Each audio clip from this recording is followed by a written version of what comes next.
From an audiophile, this is where I rank Apple's audio devices. Especially with Apple releasing their new AirPod Pros, I think it's fitting to start with them. The Pros are advertised as slightly better than your regular AirPods, but I don't think that's the case. From a sound profile space, you can see that the Pros have a noticed low end. It's not that big where you can actually notice it heavily. So the price that you're paying is not for audio quality, but all the features that come with it, like noise cancellation, built-in Find My, transparency mode. But from an audiophile's perspective, it's not the best bang for your buck, so that's why I put it in the C-tier category. Moving on to regular AirPods, you're probably going to get the thought of, damn, these sound so similar to the Pros, and yet I'm only dropping like half the price. Regular AirPods are more than enough to get quality sound from the majority of media, so for that reason, I'm putting it in the B tier. And we finally made it to the dark horse, AirPod Maxes. So with these giant over-the-ear cup things, you have some big drivers in there and a ton of space for your ears. So with all that space, it allows for crisp audio and a ton of bass. This might not come as a surprise, but these are simply an A-tier product. I'm not a fan of the price, but the audio quality is actually great. Now, the biggest sleeper award goes to the EarPods. EarPods are in this weird space where they don't have the best audio quality. You get some muddied bass and some muddied vocals,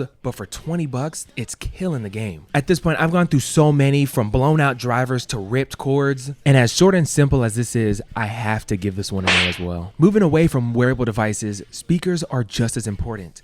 The HomePod is a classic device, but not as classic as this device, but still a classic in its own right. I feel like this might be the most controversial part of the video. For you to receive really good audio, you have to be damn near blasting it. So to keep this one short, I'm gonna place this one in the D tier. And finally, for the HomePod Mini. Now this little guy is different. It is not the same as his older brother. The sound profile is decent for this speaker, and the best part is you don't have to be blasting it to receive quality audio. So this is a B tier item. You might have noticed that none of these devices have made it to the C tier category, and that's because of the price.